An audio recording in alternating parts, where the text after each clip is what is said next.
guys, I'm in an M3 this time, and as much as I love cold starts, the cold start in this car is a very sounds okay, but it's loud, and this is like the part I'm afraid of is like actually starting to car up in the morning.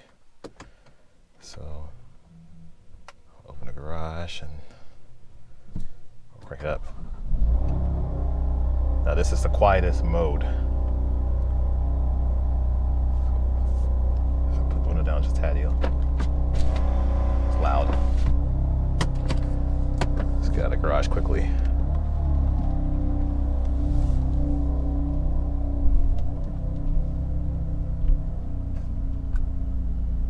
Did I close the garage?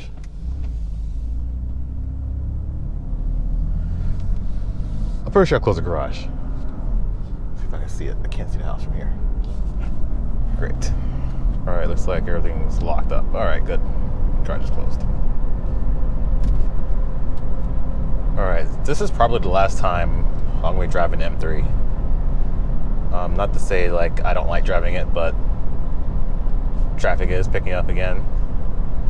And I like to enjoy this car when I'm not in traffic. You know, I feel like you don't get much fun with it when you're in stop and go, bumper to bumper traffic. You know, my friends always say, "You never drive your car, you never drive the M3." Like, well, it's a performance car, and I there are times where I want to accelerate. There are times I want to drive and, you know, some curves, a little spirited leading, a normal driver. You know, there are times I drive like an idiot occasionally, and you know, the traffic. You know, I don't want to do that middle traffic. I don't want to like do those things when there's tons of cars around, because it puts myself at risk and someone else at risk of getting an accident or getting hurt. But the interior like this, yeah, I'll open up a little bit. I'll accelerate it, but when your cars in front of you and there's other little things going on, it just takes away from the fun. Oh, what's this guy doing? Is he making a U-turn middle of the road?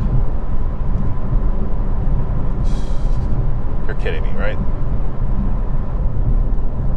Mr. Turn or what?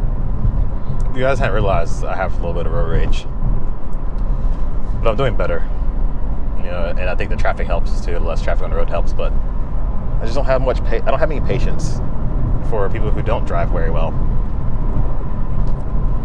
My biggest pet peeve right now are people who text while driving. You know, I get it. I get sometimes you may get a text message, you may glance at it occasionally, or you may have to say, "Hey, I'm driving." But it's not like I get mad if someone is just like they're driving and they're doing something. It's more of when I'm behind someone going slowly, or, you know, for example, they're all over the road.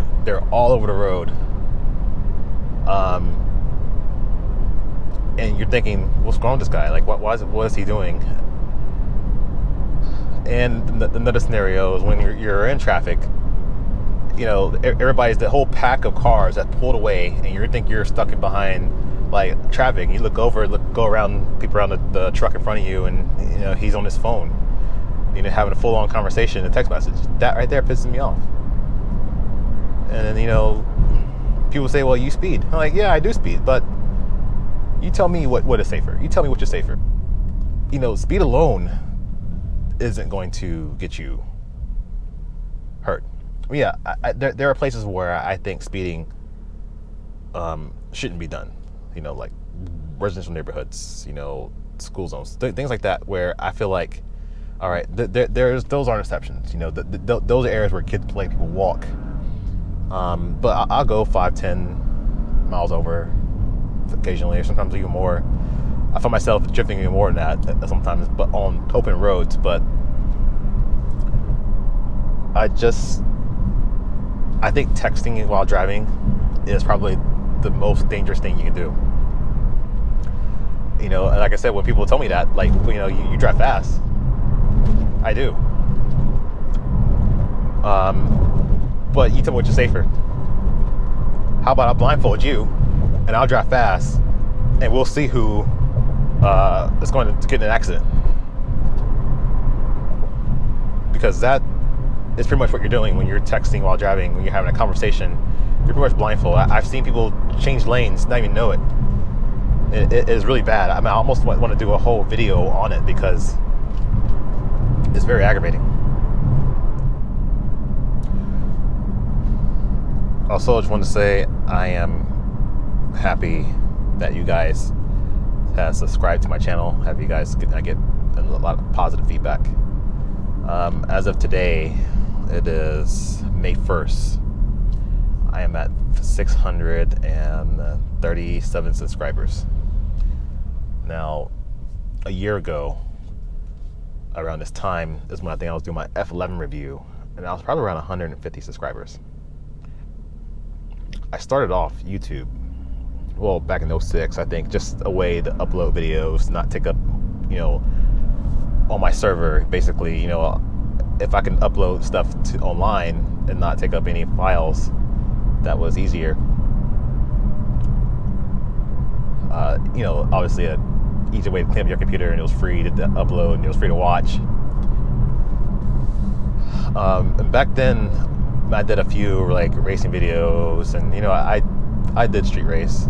That was back in the younger days, and I feel like back then it was a little bit less traffic. But I had this 3000 GT VR4 twin turbo, and man, that car was in stock form. It impressed me. So to go up to what I did was I upgraded the turbos, forged the bottom end, fuel injector, fuel pump. I think I dynoed 380 something all-wheel horsepower. And back in the early 2000s, if you had almost 400 all-wheel horsepower on pump gas, you had a fast car. But it didn't last very long. The reason why I did that stuff is because I just had mainly some bolt-ons, and I ended up spinning a rod bearing. So, of course, when you do that, the engine's apart, you go in and you do some more things to it, and as this free labor, say, hey, some turbos are out of the car. Do you want to upgrade them? Oh, sure. Hey, since the engine's apart, do you want to upgrade this? Yeah, I'll do that too. And I kept upgrading. And back then I didn't really have the money to do it. Lesson learned. I didn't have the money to do it. I put a lot of it. On credit card, or I empty my savings just to be able to do these things. And I think I spent like $10,000 just in upgrades on this car. And I did it because I want to be fast. I like to race, but I also don't like to lose, just like everybody else. And I admit there's always gonna be someone faster out there for you, no matter what you do to your car. There's always someone faster. But what I didn't like was just always felt like the slowest, because what I was doing was I had a 320 horsepower car. I tried to make it close to 400 horsepower, and I was competing with cars that are much lighter, much faster than me. So I ended up blowing the motor again. And at that point, my first son was born, and I couldn't put any more money into the car. I had to just stay where I was, and my priorities shifted. And the car sat in the garage for a while, and I finally put a new engine in it, and I had help from my parents, and it was bad. It was bad situation for me. Oh, on-ramp fun. I forgot about the on-ramp. Let's see if we can get some. Here we go.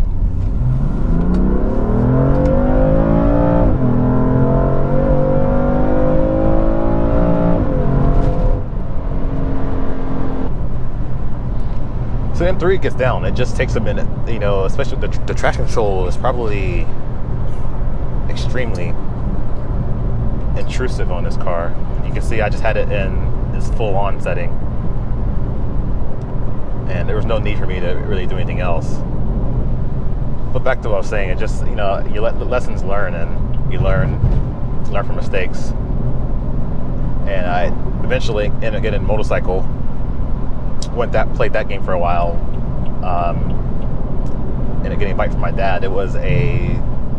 At the time it was 2009, so the bike was like 2 years old, but it was a 2007 Kawasaki Ninja ZX14, and that car, I'm sorry, somebody's about cars. That bike was it was a fast bike. It was probably the fastest production bike in the world, and it was fairly new out there, and like I said, it's a couple years old. And back then, what was known as the fastest bike was Hayabusa. And that was like the king. And I think the ZX14 started knocking these bikes off their throne. And now, when I first went to the track, there was probably a good mix, maybe a majority of the Hayabusas out there. And then now there's, I would say probably majority now people have the ZX14, and there's very few Hayabusas. And I don't know, because Suzuki doesn't make a fast bike anymore. I mean, I've been out of the bike scene for a while, so I'm not sure what's out there anymore. I've been contemplating getting another motorcycle. Looking at BMW S1000 RR. But what's scary? If you get in a car accident, you could potentially get hurt, but most likely you're gonna walk away as long as you're not doing something stupid. But on a motorcycle,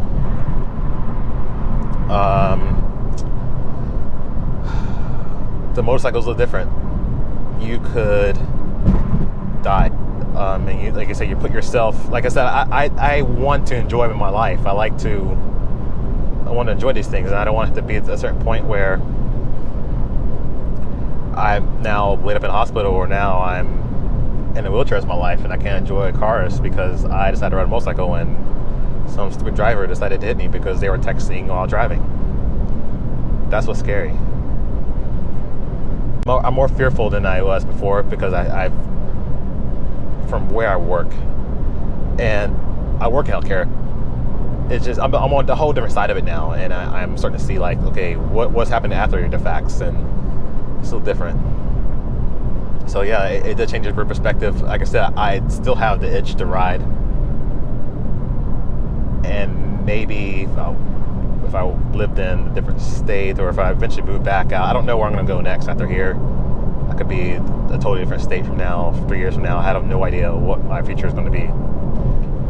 But if I live somewhere, or there probably wasn't much congestion, then I probably would probably get back on a bike again. But out here, I just felt that it was, this isn't fun. We've all these cars. It's hard enough to watch 2-3 cars when you're riding, but to watch multiple lanes, because people do shoot across multiple lanes at one time without checking their blind spot. You're gonna box me in, really?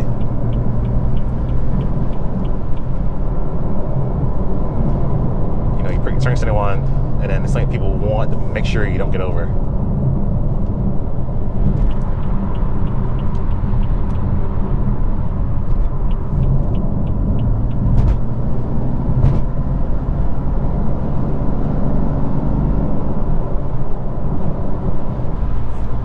But yeah, back to that car. It was rare, that 3000 GT. I sold it, and like I said, I did the motorcycle thing for a while, and then I sort of next performance car. I mean, I've had other cars in between, but next performance car I got after that was the Mercedes C63 AMG.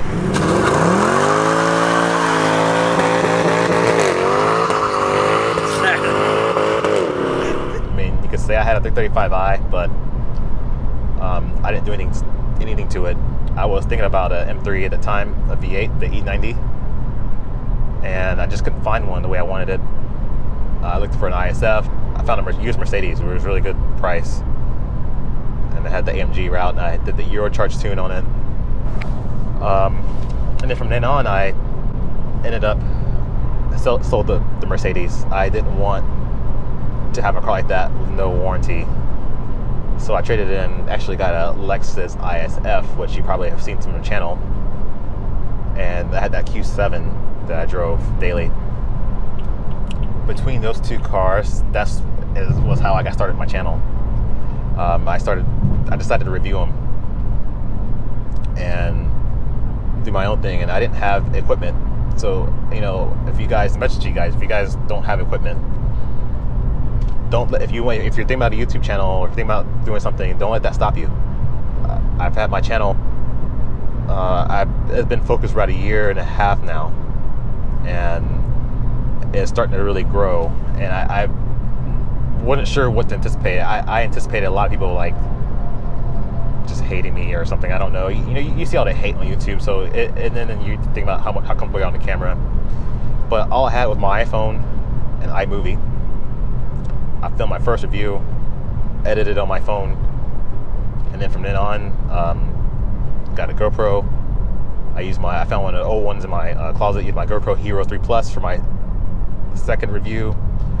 Had a new GoPro. Tried my Corvette review. Of course, that camera got destroyed because I filmed a really good review, but I ended up the camera ended up getting destroyed, and it fell to the back of the car while I was doing the review. The suction cup didn't hold like it was supposed to.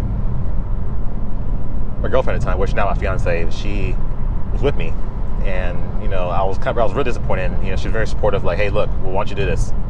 Why don't you take your phone? You have your phone with you. Film the car again, and then add a voiceover later. So I did that, and it worked out. It didn't work out quite like it was when I first talked about the car, but better than nothing. Better than paying all that money for the rental of the Z06 than not being able to even review it or have a review online. I need to give this curve a name if it's empty. Watch, now I had the M3 today. It's not going to be empty. It's going to be a lot of cars on it.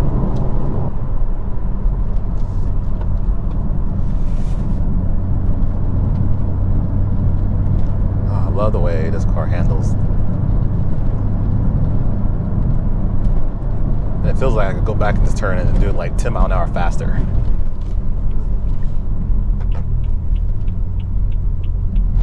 Alright guys, well, thank you for watching, and like I said, you know what to do. If you like it, give me a thumbs up, subscribe. So, I just passed that M235, it was a girl driving. She looked at me and smiled, and I waved at her. It's nice to see another M driver kind of like acknowledge you. Most people don't see them, just so you know. A lot of times I'll wave at like another M car, and they won't even say anything.